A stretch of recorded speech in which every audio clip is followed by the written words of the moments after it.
বন্ধুরা, আমি আজকে রান্না করছি কসুরি মেথি দিয়ে ফুলকপি। তার ভিতরে আমি আলুও দেবো। এই দেখুন, ফুলকপিগুলোকে কেটে নিয়েছি। আপনারা দেখুন, আলু কেটে টুকরো টুকরো করে নিয়েছি 4-5টা টমেটো কেটে টুকরো করে। দেখুন, কড়াইতে তেল দিয়েছি, তেলের মধ্যে আমি জিরে ফোড়ন দিয়েছি। এখন আমি এর ভেতরে আলু দেবো, আলুগুলো ভাজবো। আপনারা দেখুন, আলুর ভেতরে 1 চামচ নুন, 1 চামচ হলুদ দিয়ে দিয়েছি। এখন আমি আলুগুলোকে এইভাবে ভাজা করব, লাল লাল করে ভাজাটা করব।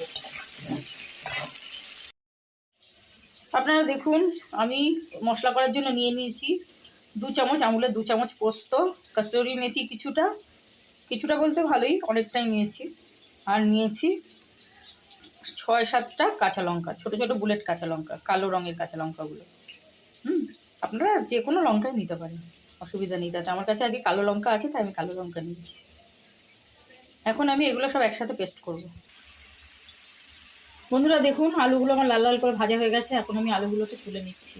তবে হ্যাঁ, এই আলুর মধ্যে যে হলুদটা দিয়েছি, এই হলুদটাই, আর কোনো হলুদ আমি এই রান্নাটার ভেতরে দেবো না। এই আলুটার ভেতরে একটু হলুদ দিয়েছি, কারণ তাহলে মানে রান্নাটা দেখতে ভালো লাগে, স্যাক করে না। হলুদ এইটুকু হলুদ না দিলে রান্নাটা স্যাক করে, আমার ভালো লাগে না। সেই জন্য আমি আলুতে একটু হলুদ দিয়েছি, কপিতে আর কোনো হলুদ দেবো না। আপনারা দেখুন, আমি আলুগুলোকে তুলে নিয়েছি। দেখুন, কড়াইতে তেল আছে, আমি আবার ফোড়ন দেবো। তবে এবার আর জিরে দেবো না, জিরে আমি আগে দিয়েছি। এইভাবে দিলে স্মেলটা ভালো আসে। এই যে আমি 2টো দারচিনি দিয়ে দিচ্ছি, একটা তেজপাতাকে অর্ধেক করে দিলাম,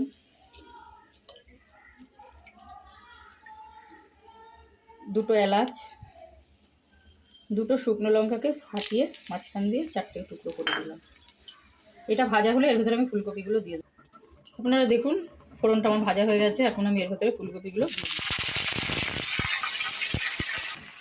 বন্ধুরা দেখুন, আমি সব ফুলকপিগুলো দিয়ে দিয়েছি। তার সাথে 1 চামচ নুন দিয়েছি, হলুদ কিন্তু আর দিচ্ছি না। এবার আমি ফুলকপিগুলোকে এইভাবে নাড়াচাড়া করে ভাজা করব। ফুলকপিগুলো দেখুন, ওই আলুতে যে হলুদ দিয়েছিলাম সেই হলুদেই সামান্য সামান্য হলুদ হয়ে যাচ্ছে। আমি আর একদম হলুদ দেবো না এই ভেতরে। এখন ফুলকপিগুলোকে আমি ভাজা করব। দেখুন, কপিগুলো আবার ভাজা হয়ে গেছে। এখন আমি এর ভেতরে মশলাটা দিয়ে দেবো। বন্ধুরা দেখুন, আমি মশলাটা করে নিয়েছি। এখন এই মশলাটা ওর ভেতরে ঢেলে দেবো।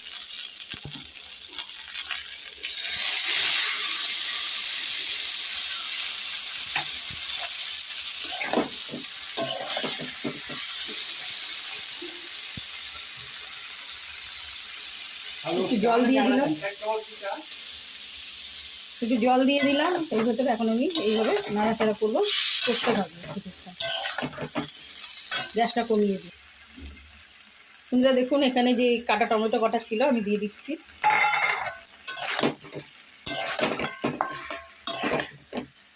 এইভাবে কিছুক্ষণ নাড়াবো। কিছুক্ষণ নাড়ানোর পরে আবার একটু টমেটো পেস্ট এর ভেতরে দিয়ে দেবো। বন্ধুরা দেখুন, আমার কপিটা কষে এসছে। এখন আমি এর ভেতরে টমেটো বাটাটা দিয়ে দেবো।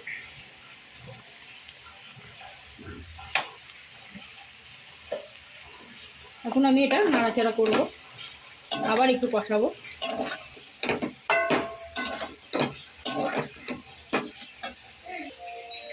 বন্ধুরা দেখুন, টমেটোটা দেওয়ার পরে আমি আবার কষতে থাকছি। এখন এর ভিতরে আলুগুলোকে দিয়ে দিচ্ছি। আলুগুলো দিয়ে আমি আবার এইভাবে কষতে থাকি। কিছুক্ষণ কষার পরে এর মধ্যে জল দিয়ে ঢাকা দিয়ে দেবো। বন্ধুরা দেখুন, আমার কষানো হয়ে গেছে। আমি এখন এর ভিতরে একটু জল দিয়ে দিচ্ছি। ব্যাস, আর জল দেবো না।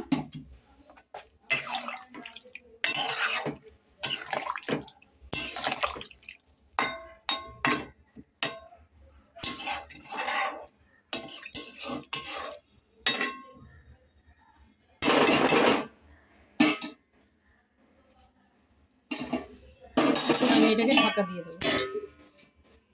এইভাবে 15 মিনিট ঢেকে রাখবো, তারপর আবার ফিরে এসে খুলে দেবো। বন্ধুরা দেখুন, আমি খুলে ফেলেছি, সেদ্ধ হয়ে গেছে সব কিছু। তৈরি হয়ে গেল আমার কাছে ফুলকপি। এবার একটু আমি গুঁড়ো গরম মশলা দিয়ে দিলাম এর মধ্যে। এবার আমি একটু নাড়াচাড়া করব।